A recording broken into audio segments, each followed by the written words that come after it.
How's it going, everybody? Welcome back to the walkthrough. So in the last episode, we got started in Drangleic Castle. Today, we're going to finish it off.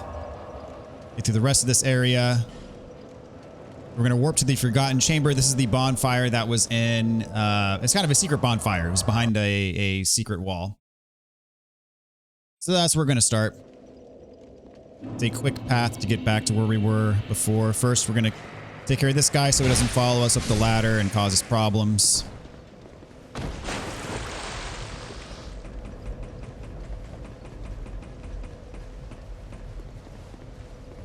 And this enemy's going to spawn. We'll go on and take him out for the same reason as we disposed of the previous guy. These guys are pretty easy. Whoops, got hit by that backswing there. You notice these are the same guys that are always guarding the treasure chests with the sublime bone dust in them. All right, so over here we have a new NPC, new to us at least, and very important, so let's have a chat. You have fought admirably on your journey. I am Nashandra, Queen of Drangleic. A true monarch carries the weight of their souls.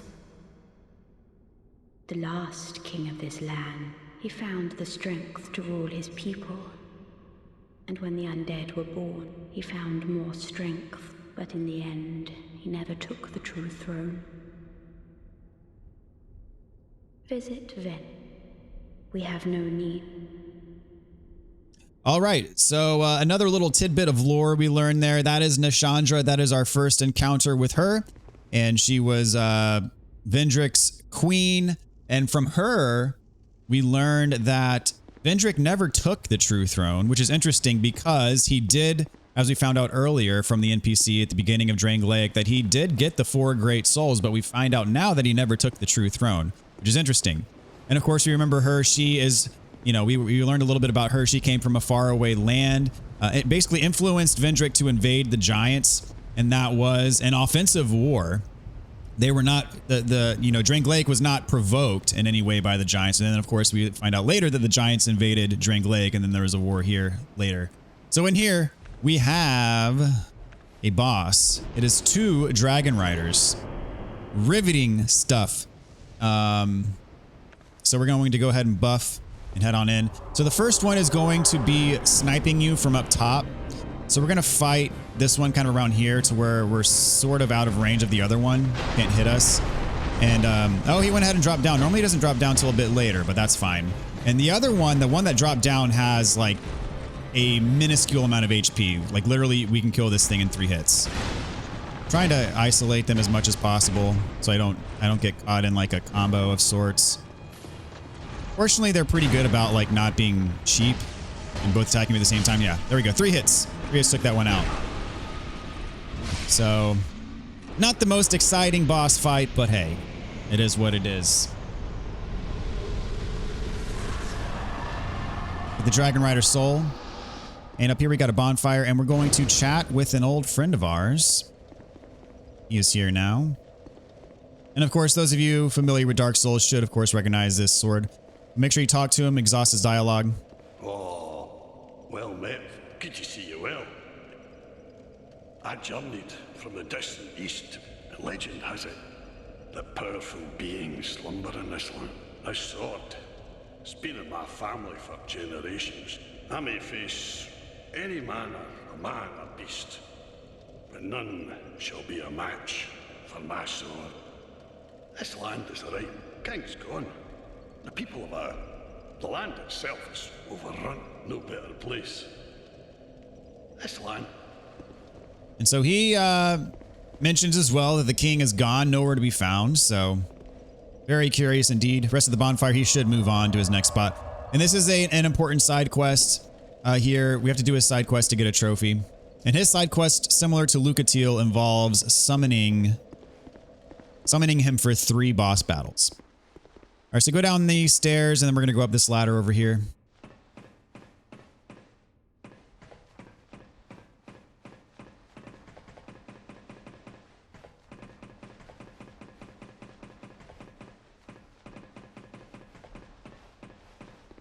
All right.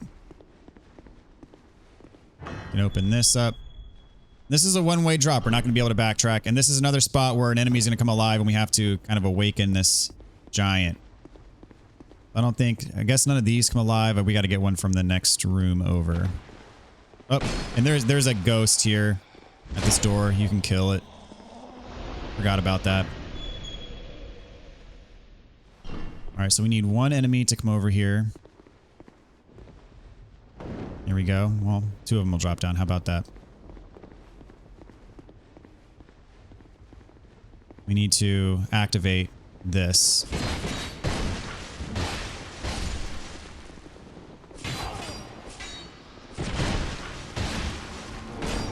Oh, snap. I almost died there. I might die here. My Estus. Oh, he gave me some slack. He could have killed me there. While my Estus animation was going. That was insanely close.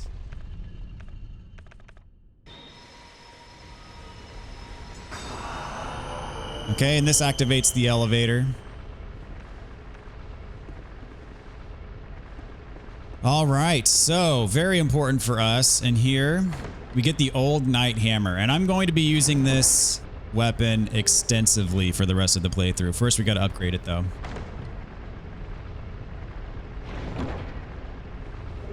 We got Kaitha's chime and soul greatsword. I'm going to check out that chime we just got. I think it's good for if you're a hexer and you're using a chime to cast hexes. Yeah, you see this one scales with an A in dark. So if you're casting hexes, this is a good chime to use for that. For the hexes that use a chime. Some hexes use a chime, some hexes use a staff. Here we can summon Cell Sword Luet if you would like. All right. I'm going to use Dark Weapon here because we're about to fight an Executioner's Chariot. A little bit of extra damage won't hurt. So pretty much the same as the boss that we fought. And this enemy does not respawn when you kill it the first time. I did not. I rolled way too early there.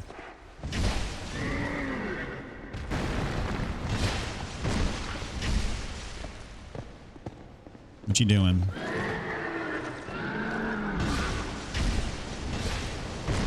Oh, he's doing his projectile.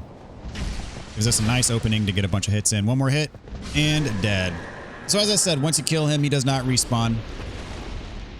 Killing him, our reward is Gower's Ring of Protection. I believe that protects you against backstabs. Here we got a giant that's using the hammer that we're going to be using. Let's see how our bow does.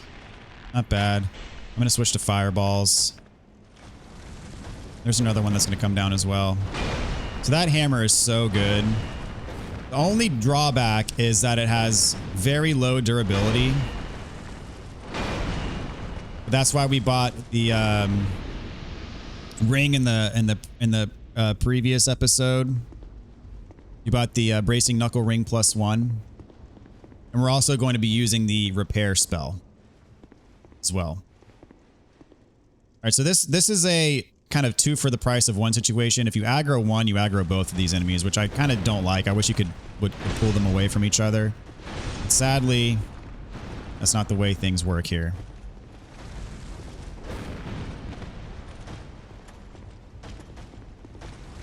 Last fireball. Hopefully I can get this one before the next one comes down. There we go. Ooh, got him right before he swung. That was good. All right. So over here we have a treasure chest.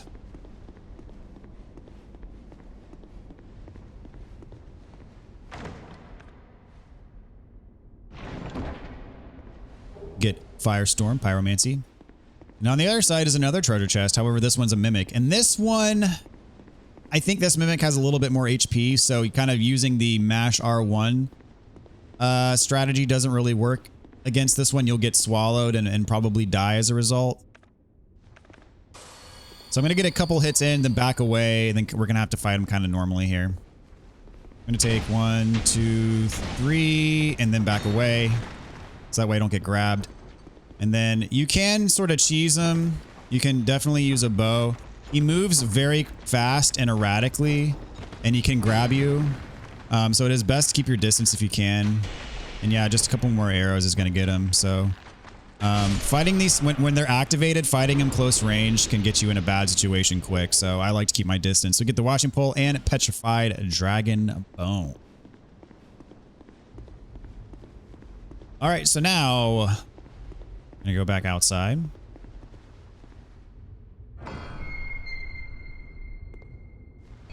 So you can go up this ladder. There's no item here. Where's the ladder? Is it here? Here we go. There's no item in here. There are a couple enemies. There's a lone knight, and then that gargoyle is going to spawn. It's possible to get drops, but you're not going to get, like, there's not a guaranteed pickup up here. So if you don't want these encounters, this is totally optional. I'm just showing you it. I'm showing you this because it exists. Whoops, just got speared. There we go. That's what I wanted to do. Whoop.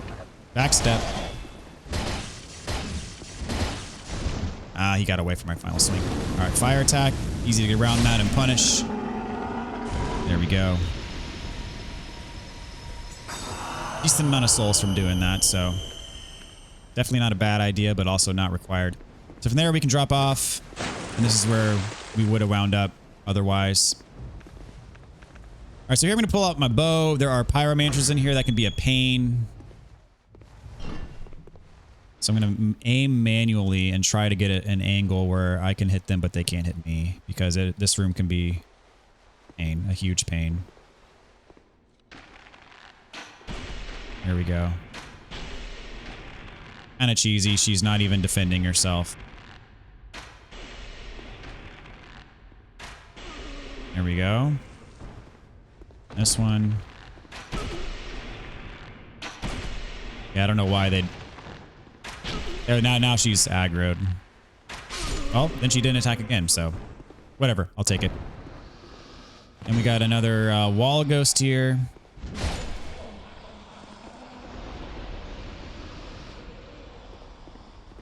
All right, 5 repair powders and 10 flame butterflies. This is a drop. Get their armor. More armor and an herb. And here we get an Estus flask shard. So we'll pull the lever, open the gate, and we're going to circle back to our bonfire.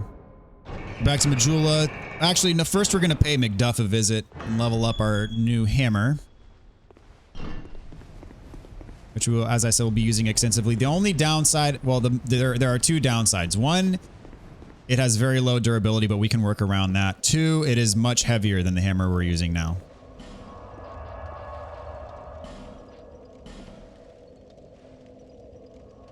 As a result, we're going to have to use the bracing knuckle ring, which is going to force us to give up one of our other rings.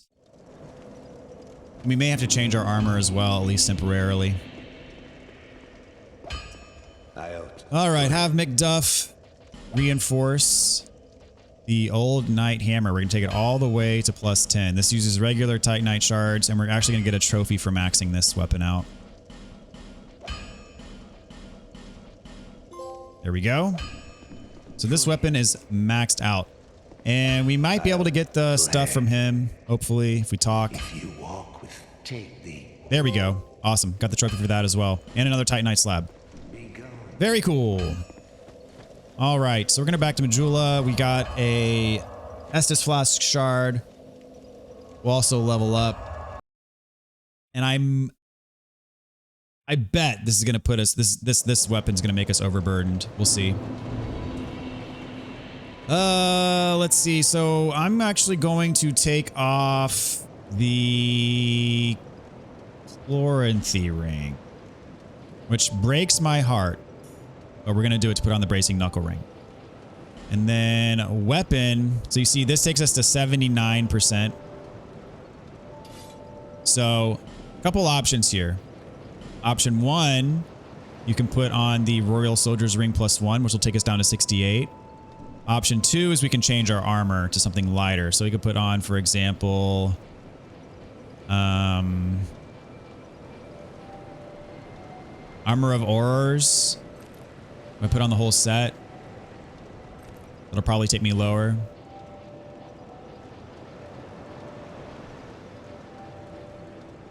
Yep. Well, actually, that's the invisible one. There we go. So, not a bad armor set.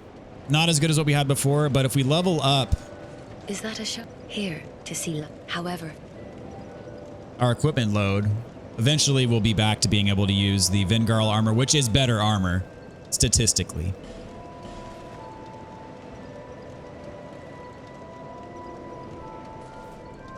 All right.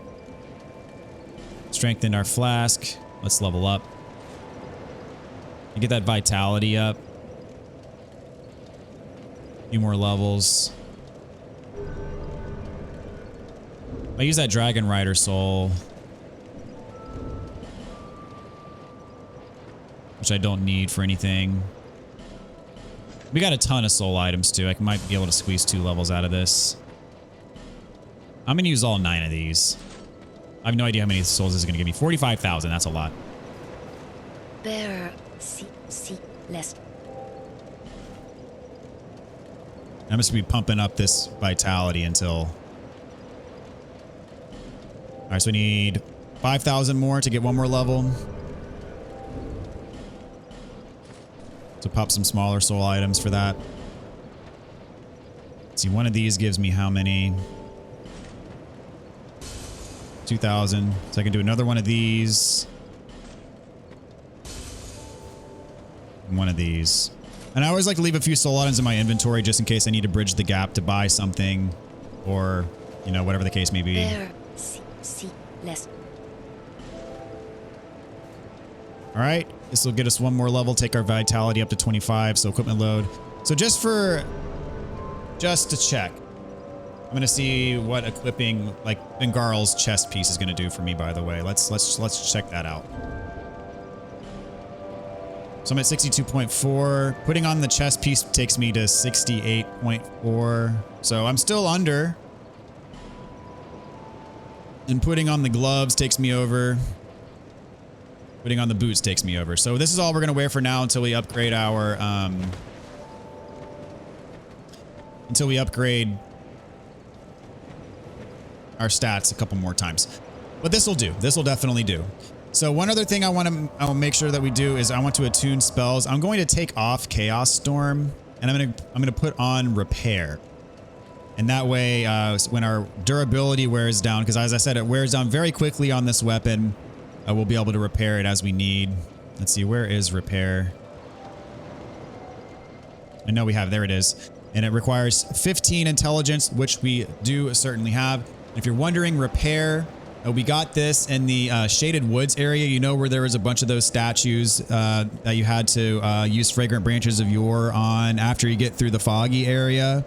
There was one that was guarding a treasure chest that had Repair. That's where we got it. So I can use Repair twice. Just to show you. So we actually don't have the strength to use this one-handed. I use this two-handed exclusively. The bread and butter for this weapon is going to be this overhead slam. I mean, this pancakes just about all enemies and at least ones that are roughly human-sized, and it is wonderful. I'm probably still going to be using the Craftsman Hammer for most boss encounters, but for exploration, and for most like non-boss enemy encounters, I mean, this hammer just absolutely destroys just about everything, and it's amazing. So we're going to warp back here to Central Castle, Drangleic. Oh, forgot. I need to infuse this with lightning. I knew I was forgetting something. Okay. So we're going back to McDuff real quick. My bad.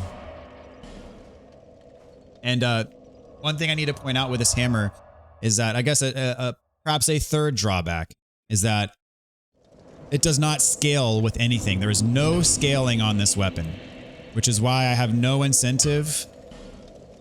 You see, it does not have any scaling, which is why I have no incentive to pump up my stats any higher to use this thing. Because it's not going to do me any good. But despite its drawbacks, it definitely is worthwhile, and you'll see what I mean in just a bit. So I'm going to use one of these. And I believe we picked up a bolt stone somewhere else. If you don't have one, you can go back to Hade's Tower, the NPC that you joined the Covenant from that's past the dragon. That was past the Dragon Slayer boss. He sells them. So we're going to infuse our hammer with a bolt stone.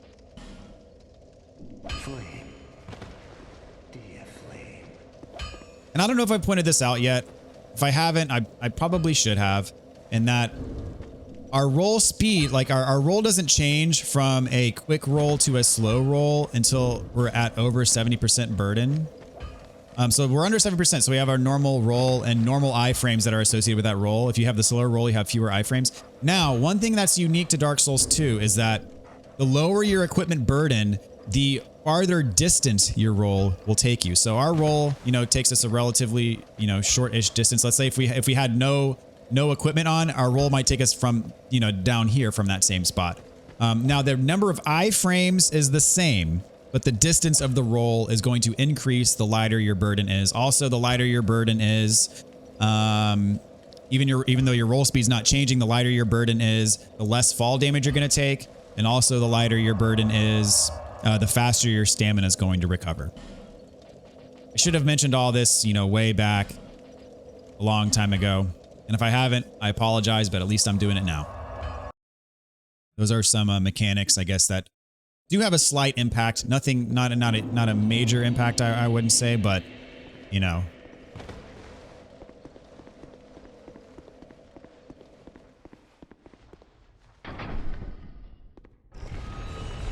All right, so we're going to take the elevator all the way up. This is a big old elevator.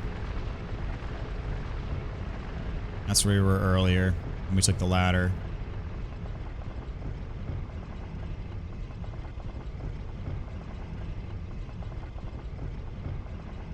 Don't fall off.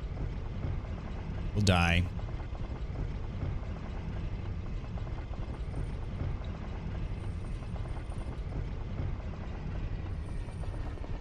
Okay, so through here.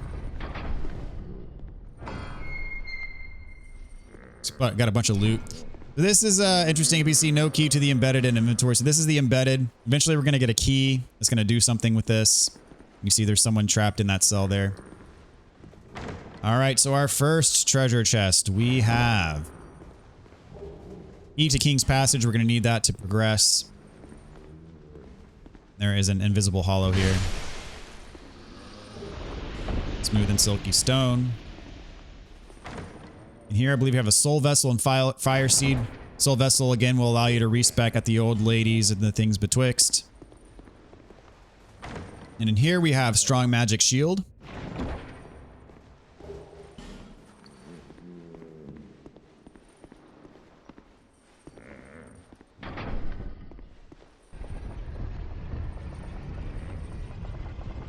So all the way down the elevator, we got a key up there that's going to allow us to proceed forward. We're about to fight another boss.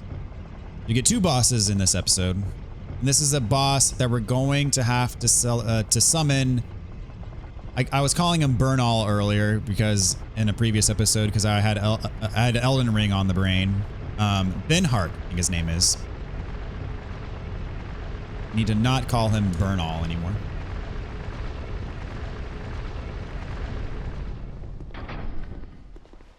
All right, so that's the key, unlocks this door.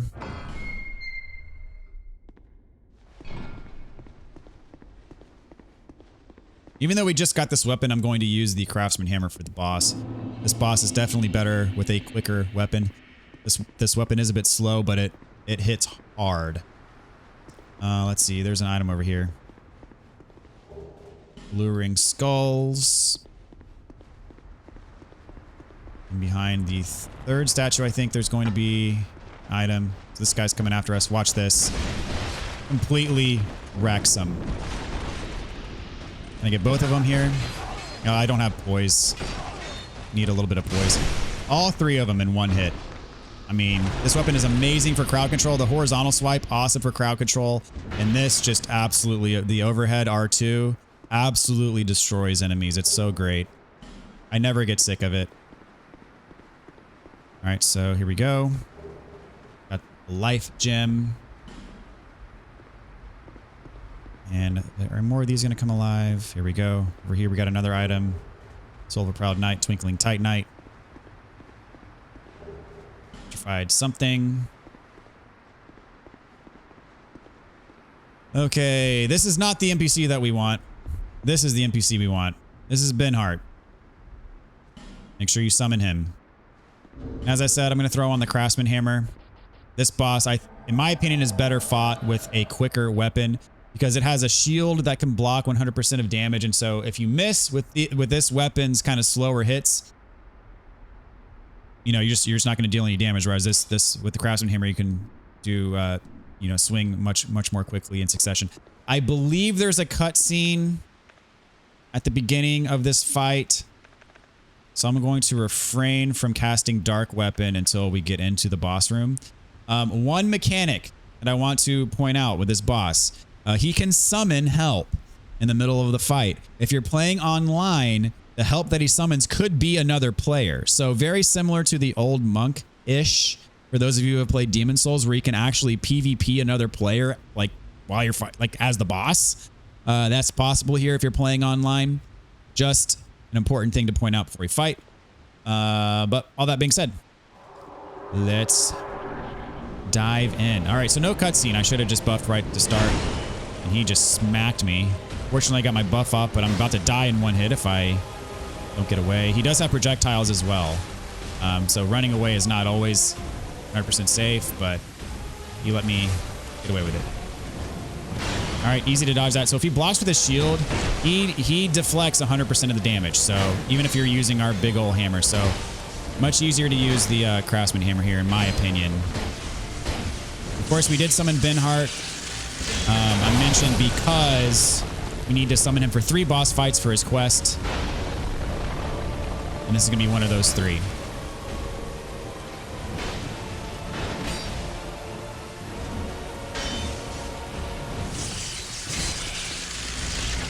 A little too early there. That's fine. See, I keep hitting his shield. Backswing got me there.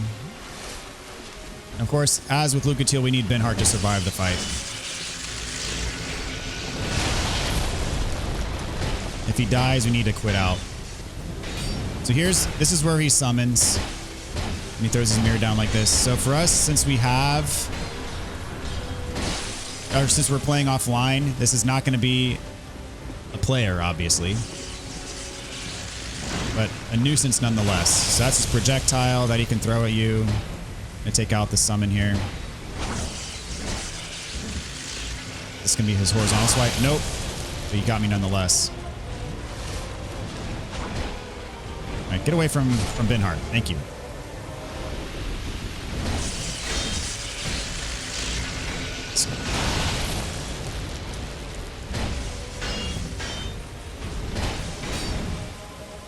All right, and we are done. Looking Glass Knight. Not too bad. Have a soul and a trophy.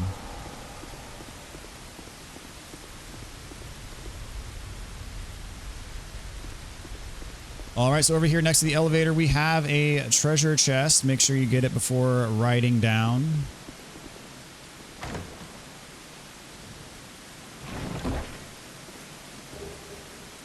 Soul Bolt spell, Spell Quartz ring +2, and Bonfire Ascetic, 3 of them. And take this elevator all the way down. Put our other hammer back on.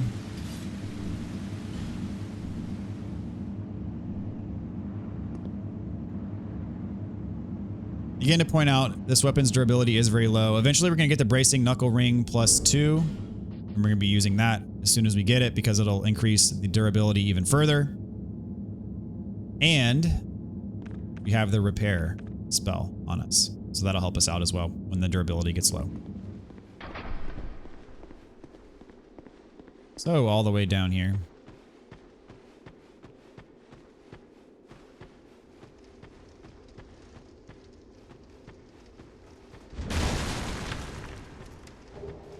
green blossom.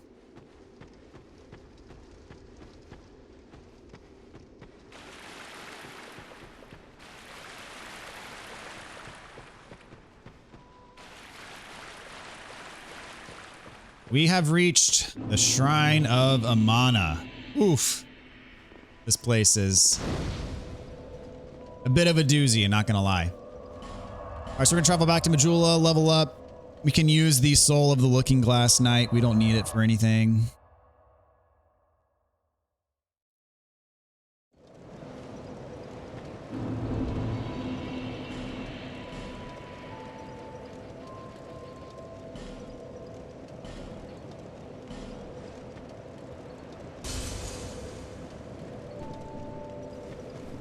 Bearer and So I'm going to level up my vitality until I don't need to wear any accessories to wear the full armor set.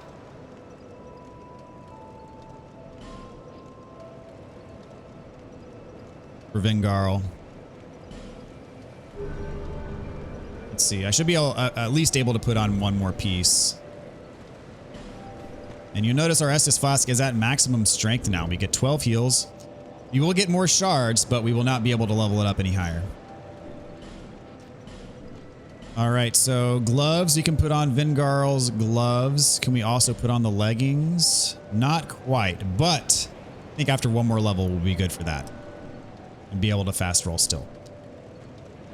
So, that's going to do... Actually, no, it's not going to do it. We're going to use our fire seed.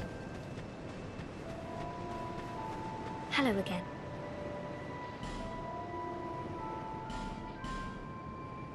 Okay. Take our Pyromancy Flame up to +9. And now that is all for this episode. Next time we're going to tackle the Shrine of Amana. It is a very challenging area. It's one of those areas, it's like the Iron Keep where there's just a ton of enemies and probably more than there ought to be, but it is what it is and we will get through it just fine. So stay tuned for the next one. We'll take on the Shrine of Amana. Until then, take care. We'll see you next time.